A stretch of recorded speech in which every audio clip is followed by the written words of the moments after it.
going, everyone? We are back again for some week 5 kicker takes. I got Denny here with me. How's it going, Denny?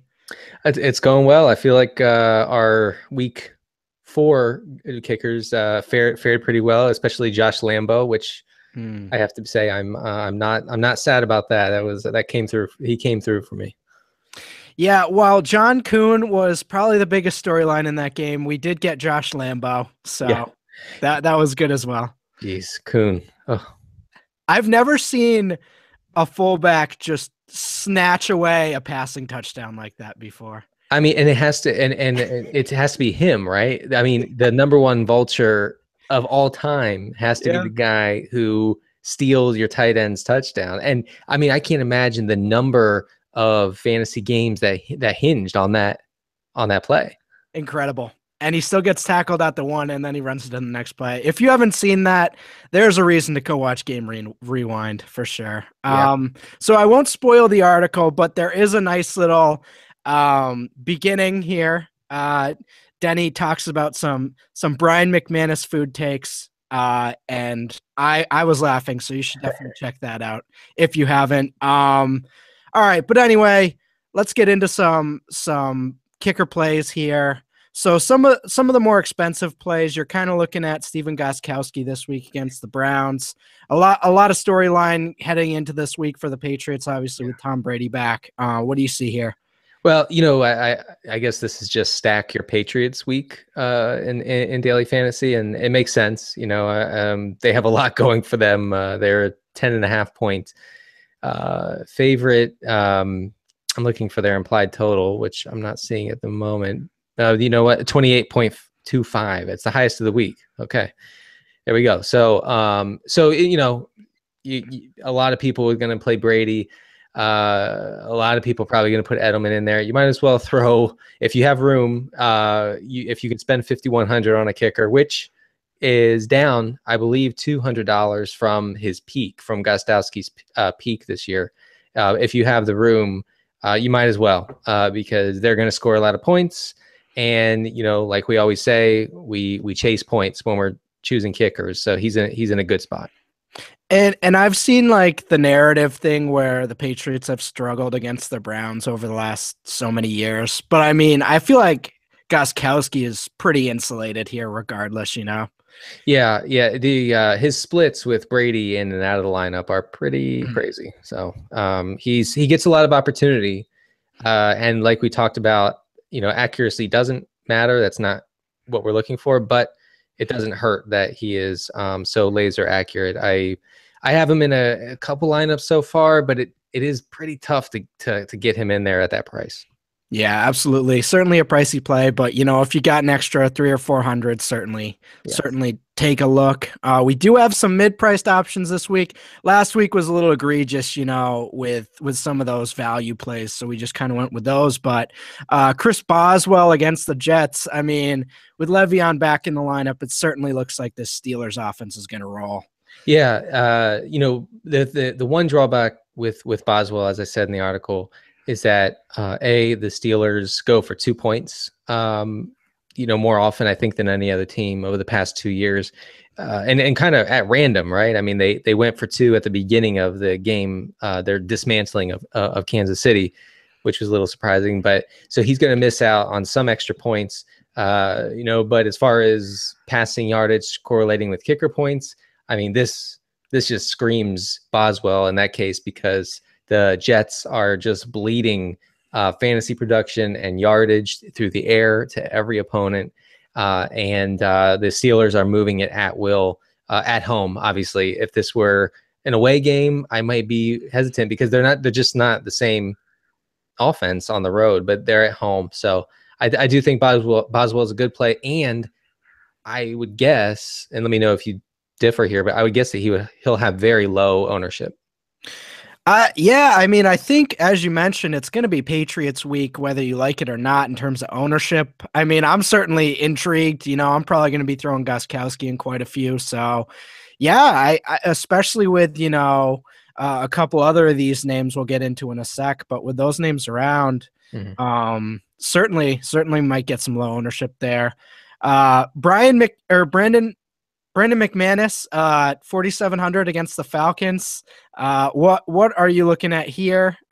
Yeah, well, McManus. Last time we mentioned him on the show, he had a very, seemingly positive game script coming his way at home. I believe it was against the Colts, and he scored 15 points in that game against Indianapolis. Once again, the Broncos are at home. They have a really healthy team total, 26.5, which is, I believe, fourth highest of the week. And Atlanta is one of the worst teams against the pass. So this doesn't hinge for me. It doesn't hinge on which quarterback starts for the Broncos. I'm fine with either.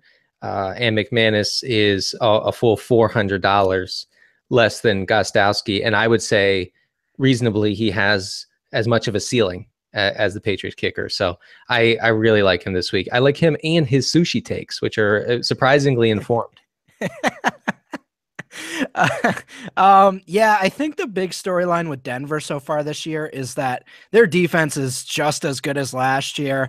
I know this Atlanta offense is looking, really stout so far, but I'd imagine there might be a few Matt Ryan mistakes and a little regression this week. So if that's the case, we'll probably see the Broncos in their territory a little bit more, which could be good for McManus as well. Yeah, and that Denver defense McManus stack is looking pretty appealing.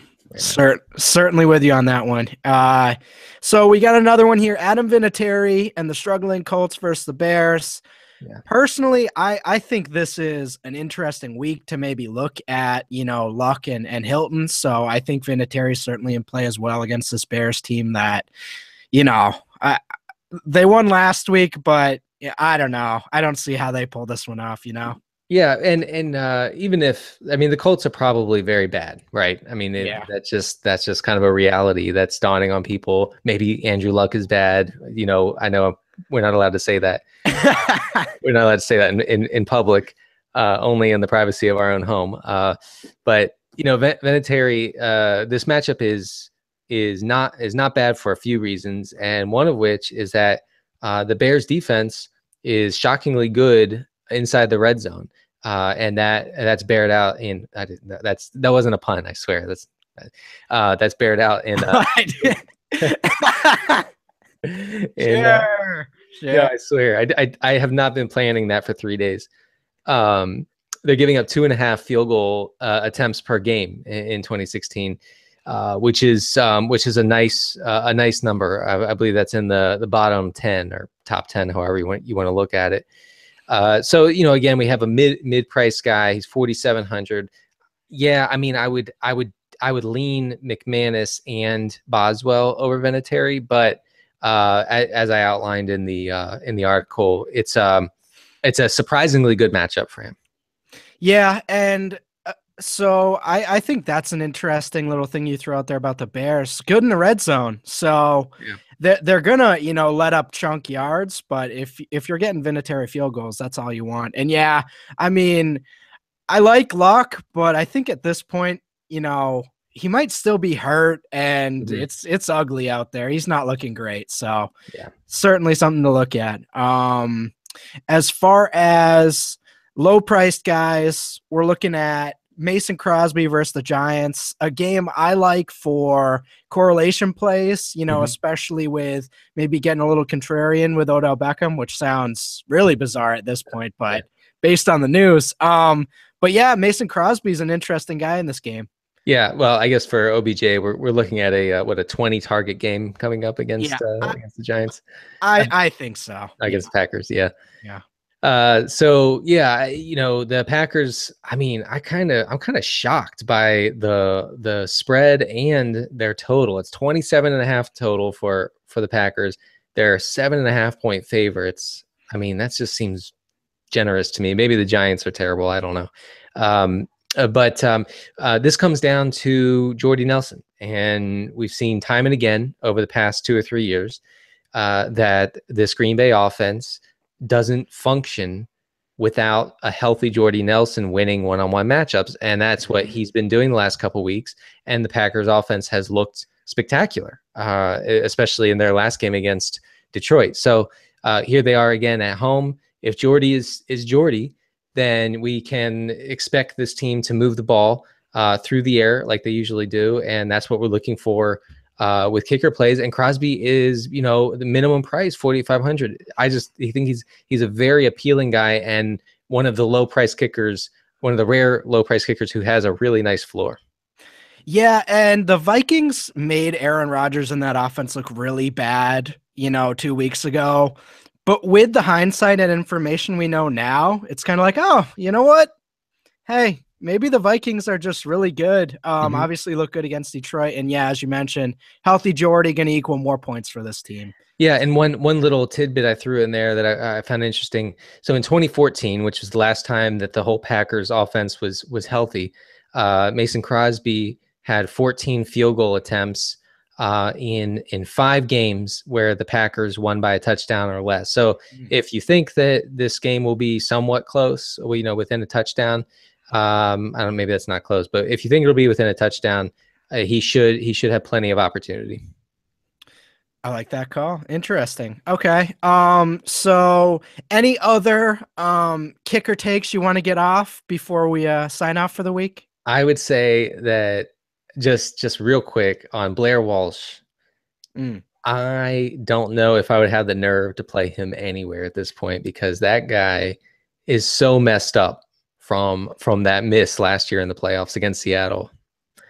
That you could just see it, right? You could just see it in the way he approaches it. I think he's a must avoid going forward.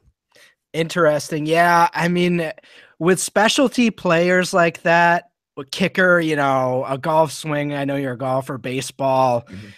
I mean, with stuff like that, when you're in your head, it's all over. Oh yeah, right. I mean, it's like, it would be like missing a 3-footer to win the US Open, Yeah. It's that sort of gaff. And these guys, yeah, like you said, they live in their head, and rightfully so. I would be a terrible kicker because I'm so in my head all the time. And so I feel Blair Walsh's pain, but holy cow, that guy's struggling. So anyway, if you have him on your redraft team or something, I would look elsewhere. And one more thing, what's your take on the clowns? This is important, Denny, conversation material. I need to hear your takes because my cousin texted me. She's in college right now, and she's like, "Are clowns coming to kill me at some point soon?" This is yeah, I mean, this might be, I believe, a viral advertising campaign for the upcoming remake of the movie It. Oh, Which was a made for TV movie back in the 80s with the guy from Three's Company, whose name I can't remember. And so they're remaking it. I believe it's due out in 2017. And so now we have clowns popping up like Pennywise, like the evil clown from that movie. Look, I'm not saying that it's definite, but it's not impossible that this is a fantastic advertising campaign. Tremendous. I mean, people will be standing, the lines will be a mile long if that's actually true. And I think either way at this point, I mean, people are terrified of clowns again. So yeah, right. So good for clowns. Good for clowns. All right, guys. If you want to check out the article, go to dailyfantasycafe.com. If you like what we're doing here on YouTube, give us a like and subscribe to the channel. Other than that, good luck this week, and we will see you guys in week 6.